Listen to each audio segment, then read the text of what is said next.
अस्सलाम वालेकुम dear students.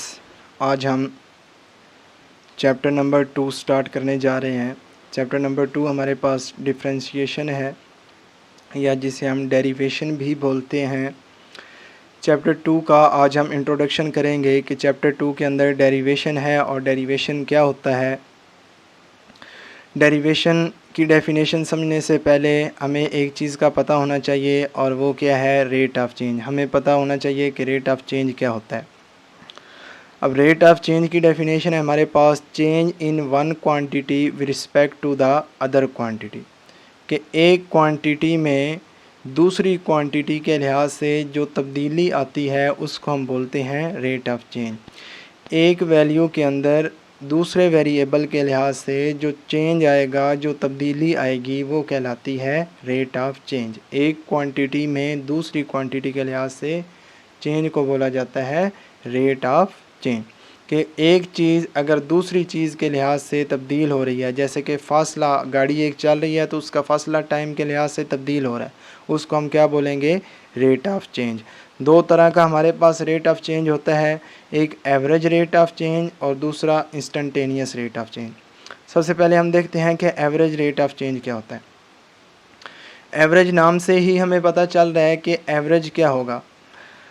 जैसे कि हम नंबर की एवरेज निकालते हैं कि अगर एक बच्चे के 10 सब्जेक्ट में से 800 मार्क्स आए हैं और 100 नंबर का सब्जेक्ट है, तो हम उसको टोटल मार्क्स को, ऑब्टेन मार्क्स को टोटल मार्क्स पे डिवाइड कर देते हैं, तो वो हमारे पास एवरेज मार्क्स आ जाते हैं। उसकी हर सब्जेक्ट के एवरेज मार्क्स आ जाते हैं। यही हमें एवरेज रेट ऑफ चेंज बताता है। इसका हम एक एग्जांपल से समझते हैं एवरेज क्या होता है। फॉर एग्जांपल, ये मैंने एक गाड़ी ली है, गाड़ी का इनिशियल डिस्टेंस जो है वो 0 है और उसका टाइम भी क्या है, 0 है। ये यहाँ से चलना शुरू करती है और यहाँ तक ये पहुँच जाती है और इसने फासला तय कर लिया है 100 किलोमीटर, और इस पे को जो टाइम लगा है वो है जी 2 घंटे। अब क्या होता है, हम इसकी स्पीड फाइंड करना चाह रहे हैं, तो इसकी अगर हमने एवरेज स्पीड निकालनी है तो उसका फार्मूला ये होगा कि हम फाइनल डिस्टेंस को इनिशियल डिस्टेंस से माइनस कर देंगे। तो फाइनल डिस्टेंस हमारे पास 100 है, इनिशियल डिस्टेंस हमारे पास 0 है, और उसको डिवाइड कर देंगे final time minus initial time से। फाइनल टाइम 2 घंटे था, इनिशियल टाइम 0 है, तो यहाँ से हमारे पास क्या आ जाएगा, 50 किलोमीटर पर हार। कि इस गाड़ी की जो एवरेज स्पीड होगी वो 50 किलोमीटर फ़ी घंटा होगी। अब एवरेज हमें क्या बताती है, एवरेज हमें स्पीड ये बताएगी कि इस गाड़ी की 10 मिनट पे भी 50 किलोमीटर फ़ी घंटा स्पीड होगी, 20 मिनट पे भी, 30 मिनट पे भी, 40 मिनट पे, मतलब हर जगह इसकी जो स्पीड होगी वो 50 किलोमीटर पर हार है। लेकिन हकीकत में ऐसा नहीं होता। अगर हम देखें, गाड़ी जब भी चलती है तो उसकी स्पीड बाज़ दफ़ा कम होती है, बाज़ दफ़ा उसकी ज़्यादा स्पीड होती है, और बाज़ दफ़ा में ब्रेक वगैरह भी लगानी पड़ सकती है। तो एक्चुअल में ऐसा नहीं होता। तो एवरेज रेट ऑफ चेंज इस तरह की गाड़ी की स्पीड हमें फाइंड करने से कासर है। एवरेज रेट ऑफ चेंज तो हमें हर जगह पे सेम स्पीड बता रहा है, तो हमें कोई ऐसी चेंज चाहिए जो हमें हर जगह पे जो उसकी एग्जैक्ट स्पीड है। अगर गाड़ी ने ब्रेक लगाई है तो ब्रेक टाइम जो उसकी स्पीड होगी वो हमें बताए। गाड़ी ने जब स्पीड लगाई है तो उस वक्त उसकी जो स्पीड होगी, ज़्यादा मतलब तेज़ चली है, उस वक्त जो उसकी स्पीड होगी वो क्या होगी। तो उसके लिए हमने क्या इंट्रोड्यूस करना है, instantaneous rate of change. Instantaneous rate, तो इस लफ्ज़ से ही हमें पता चल रहा है कि हमें इंस्टेंटेनियस रेट है, यानी कि हर इंस्टेंट पे चेंज देगा। यानी कि अगर गाड़ी की स्पीड हर लम्हे पे हमने फाइंड करनी है तो वो हमें बताएगा instantaneous rate of change. For example, गाड़ी यहाँ पे जा रही है और इसका यहाँ पे एक्सीडेंट हो जाता है, और हम एग्जैक्टली एक्सीडेंट से पहले 1 मिनट पहले की स्पीड फाइंड करना चाहते हैं, तो वो स्पीड हमें कौन बताएगा, instantaneous rate of change. Instantaneous rate of change हमें बताएगा कि एक्सीडेंट टाइम उसकी स्पीड क्या होगी, और इंस्टेंटेनियस रेट ऑफ चेंज को ही हम डेरिवेटिव बोलते हैं, डेरिवेटिव, या जिसे हम डिफरेंशिएशन बोलते हैं।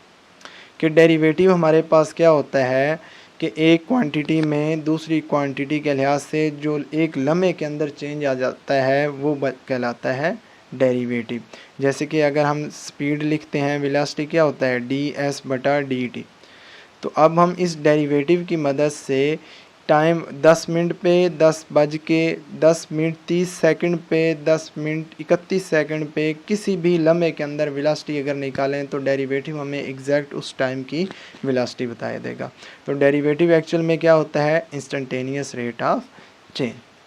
और डेरिवेटिव को हम अगर टाइम के लिहाज से डेरिवेटिव लें तो d/dt से रिप्रेजेंट करेंगे, और अगर x के लिहाज से y का डेरिवेटिव लेते हैं तो उसे d/dx से रिप्रेजेंट करेंगे। ये हमें नोटेशन बताती है डेरिवेशन की कि हम एक क्वांटिटी का दूसरी क्वांटिटी के लिहाज से चेंज ले रहे हैं, यानी कि अगर हम y का x के लिहाज से डेरिवेटिव लेते हैं तो वो dy/dx बनेगा। इसका मतलब ये है कि y में x के लिहाज से कोई ना कोई चेंज आ रहा है। आगे हम जब फार्मूलाज पढ़ेंगे तो फिर मज़ीद इसकी वजाहत करेंगे। अब एक और सवाल पैदा होता है कि डेरिवेटिव हमारे पास यूज़ कहाँ पे होता है, डेरिवेटिव का इस्तेमाल कहाँ कहाँ पे हमारी डेली लाइफ में होता है। तो डेरिवेटिव का सबसे बेहतरीन इस्तेमाल जो देखें, जो आम फहम इस्तेमाल है वो हमारे पास है वेलोसिटी, कि अगर हम डिस्टेंस को टाइम पे डिवाइड कर देते हैं तो वो हमारे पास गाड़ी की स्पीड दे देता है। और एक और फार्मूला भी हमने एक्सेलरेशन का पढ़ा हुआ है, dv/dt, कि वेलोसिटी में जो टाइम के लिहाज से तब्दीली आती है उसे हम क्या बोलते हैं, एक्सेलरेशन। फिज़िक्स में बहुत ही जगह पे डेरिवेशन का इस्तेमाल होता है।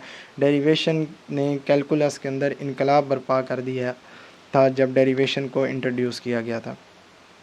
अब डेरिवेशन हमारा केमिस्ट्री में भी इस्तेमाल होता है। केमिस्ट्री के अंदर भी, केमिस्ट्री में कहाँ पे इस्तेमाल होता है कि अगर हमने रिएक्शन का रेट फाइंड करना है कि कितनी तेज़ी से रिएक्शन हो रहा है किसी चीज़ का, तो उसके लिए हम डेरिवेशन का इस्तेमाल करते हैं। डेरिवेशन हमारे पास फॉर्म्स के अंदर प्रॉफिट और लॉस वगैरह के फाइंड करने के लिए भी यूज़ होता है। मैथमेटिक्स के अंदर इंक्रीजिंग किसी फंक्शन को चेक करना हो कि वो इंक्रीज़ कर रहा है या डिक्रीज़ कर रहा है, उसके लिए हम डेरिवेशन का इस्तेमाल करते हैं। स्लोप वगैरह फाइंड करने के लिए हम डेरिवेशन का इस्तेमाल करते हैं। उसके बाद फॉसल फ्यूल्स की लाइफ फाइंड करने के लिए हम डेरिवेशन का इस्तेमाल करते हैं। हमारी जो आबादी वगैरह होती है, आबादी की प्रिडिक्शन जो होती है कि फ्यूचर में कितनी तेज़ी से आबादी बढ़ेगी या पास्ट में हमारी आबादी की स्पीड से बढ़ी है, तो उसके लिए हम डेरिवेशन का ही इस्तेमाल करते हैं। तो डेरिवेशन के हमारे डेली लाइफ में बहुत ज़्यादा इस्तेमाल है।